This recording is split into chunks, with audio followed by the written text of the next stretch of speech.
नमस्कार दोस्तों, स्वागत है आपका मेरे YouTube channel PK homeo clinic में। दोस्तों आज हम बात करेंगे ब्लड प्रेशर पे। लोग जब ब्लड प्रेशर की समस्याएं आपको हो जाती है, बीपी हाई हो जाता है, तो आपको डॉक्टर्स सलाह देते हैं कि आपको लगातार जीवन भर मेडिसिन लेनी है। ये होम्योपैथ में बिल्कुल नहीं है। आपका ब्लड प्रेशर कंट्रोल हो जाएगा। आप होम्योपैथिक मेडिसिन से आपका बीपी डाउन हो जाएगा, आपका बीपी सामान्य हो जाएगा। ये क्लिनिकली प्रूव्ड मेडिसिन है। आज हम इसी के बारे में बात करेंगे। ब्लड प्रेशर क्या है, इसके क्या कारण है, क्या लक्षण है और इसका क्या सलूशन, रोकथाम और बचाव है, और इसकी कौन सी होम्योपैथिक मेडिसिन है जो बहुत ही इफ़ेक्टिव है, इसी के बारे में हम बात करेंगे। अगर आप मेरे चैनल में नए हैं तो मेरे चैनल को सब्सक्राइब कर दीजिए ताकि आने वाले नए वीडियो के आपको नोटिफिकेशन मिलता रहे। तो आइए शुरू करते हैं। उससे पहले कि जानते हैं कि ब्लड प्रेशर क्या है। तो ब्लड प्रेशर वह दबाव है जो हमारे दिल, हार्ट द्वारा खून को पंप करने के दौरान हमारी धमनियों, आर्टरीज की दीवारों पर पड़ता है। उसे हम दबाव प्रेशर कहते हैं और जिसे दो प्रकार से रीड करते हैं। पहला है सिस्टोलिक बीपी। जब दिल धड़कते समय खून को पंप करता है तो जो पूरे बॉडी को मिलता है उसे हम सिस्टोलिक यानी उच्च रक्तचाप कहते हैं। दूसरा है डायस्टोलिक बीपी। जब दिल आराम की स्थिति में होता है, ब्लड लौट के आता है उसमें, तो उस समय जो दबाव पड़ता है उसे हम डायस्टोलिक बीपी कहते हैं। तो ये थे सिस्टोलिक और डायस्टोलिक बीपी। आइए हम बात करते हैं इसके मानक अंक की। तो अगर हम बीपी के मानक अंक की बात करते हैं ना, तो 120/80 बीपी का मानक पॉइंट होता है और 120/80 अर्थात सिस्टोलिक 120 और डायस्टोलिक 80 से 10 पॉइंट कम और 10 पॉइंट अधिक सामान्य बीपी कहा जाता है। अर्थात 130/189 अगर है तो सामान्य बीपी माना जाता है, और फिर 110/170 है तो भी सामान्य बीपी है। यानी 10 पॉइंट नीचे और 10 पॉइंट ऊपर अगर होता है तो सामान्य बीपी माना जाता है। अगर आपका बीपी 130 से 139 सिस्टोलिक और डायस्टोलिक 80 से 89 के बीच में है तो आप प्री हाइपर टेंशन के शिकार हैं। आप बीपी के बॉर्डर लाइन पे स्थित हैं।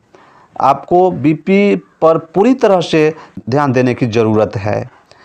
अगर आपका बीपी 140/90 या उससे ज़्यादा है तो आप हाई ब्लड प्रेशर के शिकार हैं, हाइपर टेंशन के शिकार हैं।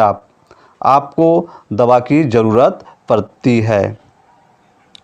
अगर आपका बीपी 90/60 से कम है तो लो ब्लड प्रेशर है, हाइपोटेंशन के शिकार हैं आप। तो ये थे बीपी के मानक अंक। आइए अब हम बात करते हैं इसके क्या कारण है। तो इसके कारण की अगर हम बात करते हैं तो सबसे पहली कारण है गलत जीवन शैली। यानी आपका जो खान पान है वो गलत है। आपको खाने का समय कब है, सुबह में है आप को बहुत देर से खाना खाते हैं, रात में बहुत देर से खाना खाते हैं, आप अधिक नमक ले रहे हैं, वसा और प्रोसेस्ड फूड खा रहे हैं, तो भी आपको ब्लड प्रेशर हाई होने के उम्मीदें हैं। दूसरा है तनाव और चिंता। मानसिक तनाव से अगर आप ग्रसित हैं तो भी आपका बीपी हाई हो जाएगा। तीसरा है अधिक शराब और चाय, कॉफ़ी का अगर आप सेवन करते हैं जो उत्तेजना करने वाली चीज़ें होती हैं तो भी आपका बीपी हाई हो जाएगा। चौथा है व्यायाम की कमी। अगर आप एक्सरसाइज नहीं कर रहे हैं, व्यायाम नहीं कर रहे हैं, आप हमेशा बिस्तर पे रहते हैं, लेट से उठते हैं, तो भी आपका बीपी हाई हो जाएगा। पांचवा है गुप्त रोग या दवा का असर। अगर आप किसी गुप्त रोग के शिकार हैं या आप एक्स्ट्रा कोई मेडिसिन ले लिए हैं तो भी आपका बीपी हाई हो जाएगा। तो बीपी हाई होने के कई कारण हैं। आप अगर एक्सरसाइज पे ध्यान देते हैं तो आपका बीपी सामान्य होने की उम्मीदें बढ़ जाती है। तो ये थे बीपी हाई के कारण। आइए अब हम बात करते हैं इसके कुछ लक्षण की। तो आपको कैसा फीलिंग होगा, कैसा महसूस होगा अगर आपका बीपी हाई है तो सबसे पहला जो मुख्य पॉइंट है आपके हेडेक, यानी आपको सिर दर्द रहेगा। ख़ास तौर पर सुबह पहर जब भी आप सो के उठते हैं उस समय आपका सिर दर्द बना हुआ रहता है। दूसरा है चक्कर आना या धुंधला दिखाई देना। आपका दूसरा पॉइंट जो होता है इसमें, आपको सिर में चक्कर आने लगता है और आंखों से ठीक से दिखाई नहीं देता है, धुआं की तरह लगता है, तो भी आपका बीपी हाई हो सकता है उस समय।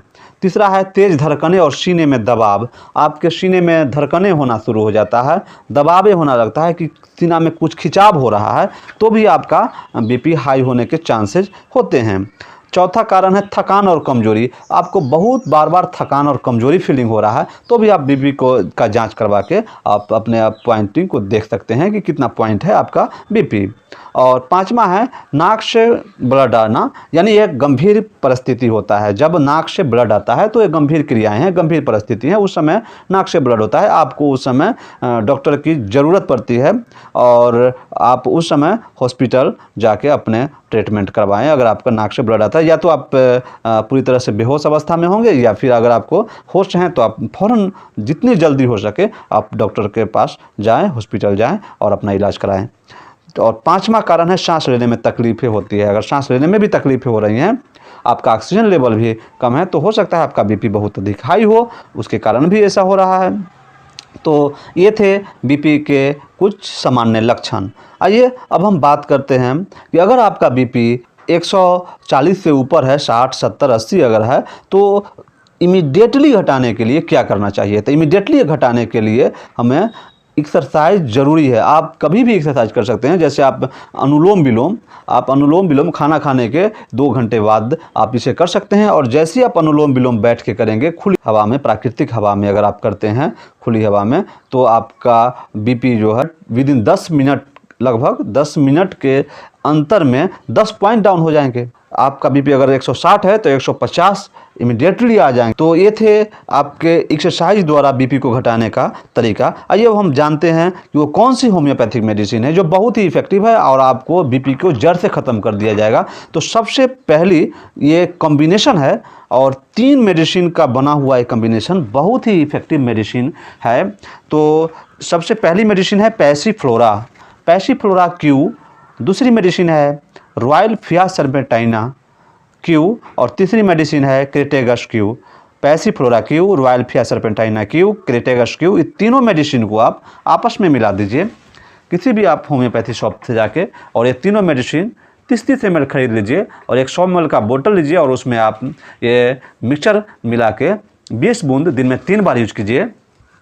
साथ ही आप हाई बीपी ड्रॉप आती है, सिमलिया कंपनी की ये मेडिसिन आती है, बहुत ही इफेक्टिव मेडिसिन है ये। आप ये मेडिसिन को भी 20 बूंद दिन में 3 बार आधे कप पानी के साथ यूज कीजिए और तब तक यूज करते रहिए जब तक कि आपका बीपी सामान्य न हो जाए। ये क्लिनिकली प्रूव्ड है, ये मेडिसिन अपने क्लिनिक में बराबर यूज करते हैं, और जिनका बीपी 170, 80, 90 तक गया है उन्हें 2-3 महीने में 125, 30 पर आ गया है। तो बहुत ही अच्छा रिजल्ट होती है मेडिसिन का, और फिर 170, 80 नहीं आता है। अगर आप एलोपैथ मेडिसिन लेते हैं तो आपकी बीपी में जब भी आप दवा खाते हैं तो बीपी कम जाता है, फिर दवा एक दिन छोड़ दिए तो हो सकता है आपको परसों होकर फिर बीपी उतना ही चला जाएगा। परंतु होम्योपैथी मेडिसिन से अगर आपका बीपी रिड्यूस्ड होता है, आपका बीपी कम होता है, तो आपको फिर से बीपी आगे की ओर नहीं बढ़ेगा जब तक कि आपको कोई तनाव न हो जाए, तब तक आप बिल्कुल सामान्य रहेंगे। तो आप एक्सरसाइज कीजिए और चिंता मुक्त रहिए,